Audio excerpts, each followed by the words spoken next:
Hi hello friends, welcome back to our channel. ಸ್ನೇಹಿತರೆ, MLA ಆಗಿ MLC ಆಗಿ MP ಆಗಿ ಕೊನೆಗೆ ಸಚಿವೆಯೂ ಆದಂತಹ ಅಷ್ಟರ ಮಟ್ಟಿಗೆ ಕಿರುತೆರೆ ಹಿರಿತೆರೆ ಎರಡು ಲೋಕದಲ್ಲೂ ಚಾಪು ಮೂಡಿಸಿದಂತಹ ನಟಿ ಹಾಗೂ ರಾಜಕಾರಣಿ ಅಂದರೆ ಅದು ಉಮಾಶ್ರೀ ಅವರು. ಆದರೆ ಇಷ್ಟು ಸಾಧನೆ ಮಾಡಿ ಈ ಮಟ್ಟಕ್ಕೆ ಬೆಳೆದಿರ್ತಕ್ಕಂಥ ಉಮಾಶ್ರೀ ಅವರು ನಡೆದು ಬಂದ ಹಾದಿ ಮಾತ್ರ ಮುಳ್ಳಿನ ಹಾದಿ ಅಂತಲೇ ಹೇಳಬಹುದು. ಮುಳ್ಳಿನ ಹಾದಿಯಲ್ಲೇ ನಡೆದು ಬಂದಂತಹ ಉಮಾಶ್ರೀ ಅವರು ಕುಡಿತಾ ಕಲಿತು ಸಾವಿಗೆ ಅಂತಿಮವಾಗಿ ಶರಣಾಗಬೇಕು ಅಂತ ಡಿಸೈಡ್ ಮಾಡಿದ್ರಂತೆ. ಅವರ ಜೀವನದ ಪ್ರತಿಯೊಂದು ಕ್ಷಣವನ್ನು ಕೂಡ ಮೆಲುಕು ಹಾಕ್ತಾ ತಾವು ಆತ್ಮಹತ್ಯೆಗೆ ನಿರ್ಧಾರ ಮಾಡಿದ್ಯಾಕೆ, ಆತ್ಮಹತ್ಯೆ ಮಾಡ್ಕೊಳ್ಬೇಕು ಅನ್ನೋ ಕಾರಣಕ್ಕೆ ಕುಡಿತದ ದಾಸಿಯಾದದ್ದು ಯಾಕೆ ಎಲ್ಲವನ್ನ ಕೂಡ ಹೇಳ್ಕೊಂಡಿದ್ದಾರೆ. ಹಾಗಾದರೆ ಉಮಾಶ್ರೀ ಅವರ ಆ ದಿನಗಳು ಹೇಗಿತ್ತು ಎಲ್ಲವನ್ನ ಹೇಳ್ತಾ ಹೋಗ್ತೀನಿ. ಅದಕ್ಕಿಂತ ಮೊದಲು ನೀವಿನ್ನ ನಮ್ಮ ಚಾನಲನ್ನು ಸಬ್ಸ್ಕ್ರೈಬ್ ಮಾಡ್ಕೊಂಡಿಲ್ಲ ಅಂದರೆ ನಮ್ಮ ಚಾನಲನ್ನು ಸಬ್ಸ್ಕ್ರೈಬ್ ಮಾಡಿಕೊಂಡು ಪಕ್ಕದಲ್ಲಿ ಬರ್ತಕ್ಕಂಥ ಬೆಲ್ ಐಕಾನ್ ಮೇಲೆ ಮರೀದೆ ಕ್ಲಿಕ್ ಮಾಡ್ಕೊಳ್ಳಿ. ಹೌದು, ಉಮಾಶ್ರೀ ಅವರ ಆರಂಭಿಕ ಜೀವನ ಬಹಳ ಕಷ್ಟಮಯವಾಗಿತ್ತು ಅಂತ ಹೇಳಬಹುದು. ಬಡ ಕುಟುಂಬದಲ್ಲಿ ಜನಿಸಿದಂತಹ ಉಮಾಶ್ರೀ ಅವರು ದಿನನಿತ್ಯವೂ ಕೂಡ ಊಟಕ್ಕಾಗಿ ಕಷ್ಟಪಡುವ ಪರಿಸ್ಥಿತಿ ಇತ್ತು. ರಂಗಭೂಮಿಗೆ ಸೇರಿದ್ರೆ ತಿನ್ನಲು ಊಟ ಕೊಡ್ತಾರೆ ಅನ್ನೋ ಕಾರಣಕ್ಕೆ ರಂಗಭೂಮಿಗೆ ಉಮಾಶ್ರೀ ಅವರು ಸೇರಿಕೊಳ್ತಾರೆ.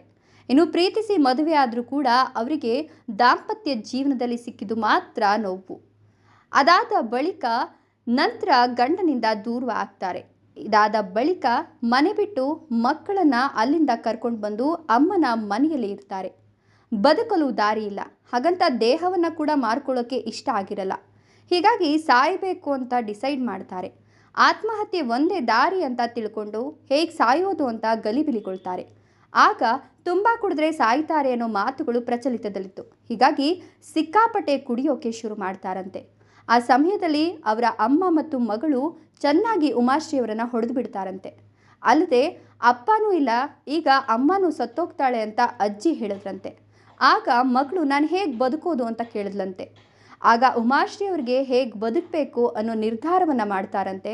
ಜೊತೆಗೆ ಸಾಯಬೇಕು ಅನ್ನೋ ಆಲೋಚನೆಯನ್ನು ಕೂಡ ಬಿಟ್ಬಿಡ್ತಾರಂತೆ. 3-4 ವರ್ಷ ಚೆನ್ನಾಗಿ ಕುಡಿದಿದ್ದ ಉಮಾಶ್ರೀ ಅವರು ಮಗಳ ಮಾತಿನಿಂದ ನೊಂದು ಸಂಪೂರ್ಣವಾಗಿ ಕುಡಿಯೋದನ್ನು ಬಿಡ್ತಾರೆ. ಅದಾದ ನಂತರ ರಂಗಭೂಮಿಯಲ್ಲಿ ಸಾಕಷ್ಟು ವರ್ಷಗಳ ಕಾಲ ಕೆಲಸ ಮಾಡ್ತಾರೆ. ಕೊನೆಗೆ ಸಿನಿಮಾ ಆಫರ್ಗಳು ಬರುತ್ತೆ. ಜೊತೆಗೆ ಯಾವ ಪುರುಷನ ವಕ್ರದೃಷ್ಟಿ ಕೂಡ ಬೀಳಬಾರ್ದು ಅಂತ ಉಮಾಶ್ರೀ ಅವರು ಬಹಳ ಸಾಫ್ಟ್ ಆಗಿದ್ದವರು ರಗಡಾಗಿ ಬದಲಾಗ್ತಾರೆ. ಕೆಟ್ಟ ಕೆಟ್ಟ ಮಾತುಗಳನ್ನು ಕೂಡ ಆಡೋಕೆ ತೊಡಗ್ತಾರೆ. ಯಾಕಂತಂದರೆ ಯಾವುದೇ ಗಂಡಿನ ಸಹವಾಸ ಬೇಡ, ನನ್ನನ್ನು ನೋಡಿದ್ರೆ ಎಲ್ಲರೂ ಕೂಡ ದೂರ ಹೋಗಬೇಕು, ಅಷ್ಟರ ಮಟ್ಟಿಗೆ ನಾನು ಬದಲಾಗಬೇಕು ಅಂತ ಉಮಾಶ್ರೀ ಅವರು ಬದಲಾಗ್ತಾರೆ. ಅದಾದ ನಂತರ 2ನೇ ಮದುವೆ ಮಾಡಲಿಕ್ಕೆ TN ಸೀತಾರಾಮ ಅವರು ನೋಡ್ತಾರಂತೆ. ಆದರೆ ಮಗಳು ಒಪ್ಕೊಳ್ಳೋದಿಲ್ವಂತೆ. ಅಮ್ಮನನ್ನು ನಾನು ಬಿಟ್ಕೊಡಲ್ಲ ಅಂತ ಹೇಳ್ತಾರಂತೆ. ಅದಾದ ನಂತರ ಉಮಾಶ್ರೀ ಅವರ ಪತಿಗೆ 2ನೇ ಮದುವೆ ಆಗುತ್ತೆ. ಅವ್ರಿಗೆ 2 ಮಕ್ಕಳು ಕೂಡ ಆಗ್ತಾರೆ. ಆದರೆ ಮೊದಲ ಪತಿಯ ಮಕ್ಕಳನ್ನು ಕೂಡ ಅವರೇ ನೋಡ್ಕೊಳ್ತಾರಂತೆ. ಜೊತೆಗೆ ತಮ್ಮ ಮಕ್ಕಳಿಗೂ ಕೂಡ ಒಂದು ರೀತಿಯಲ್ಲಿ ಒಳ್ಳೆಯ ಹಾದಿಯಲ್ಲೇ ಹೋಗಬೇಕು ಅಂತ ಮಗನನ್ನು ವಕೀಲ ಮಾಡಿದ್ರೆ ಮಗಳನ್ನು ವೈದ್ಯ ಮಾಡಿದ್ದಾರೆ. ಹೀಗಾಗಿ ಉಮಾಶ್ರೀ ಅವರ ಹಾದಿ ಒಂದು ರೀತಿಯ ಸಾಹಸಮಯ ಹಾದಿ ಅಂತ ಹೇಳಬಹುದು. ಯಾಕಂದರೆ ಯೌವನ ತುಂಬಿ ತುಳುಕ್ತಿದ್ದ ಕಾಲದಲ್ಲಿಯೇ ರಾಜಕೀಯ ಪ್ರವೇಶ ಮಾಡ್ತಾರೆ. ಸ್ವಲ್ಪ ಬ್ಯುಸಿ ಆಗ್ತಾರೆ. MLA ಆಗ್ತಾರೆ, MLC ಆಗ್ತಾರೆ, MP ಆಗಿ ಕೊನೆಗೆ ಸಚಿವೆಯೂ ಕೂಡ ಆಗಿದ್ದಾರೆ.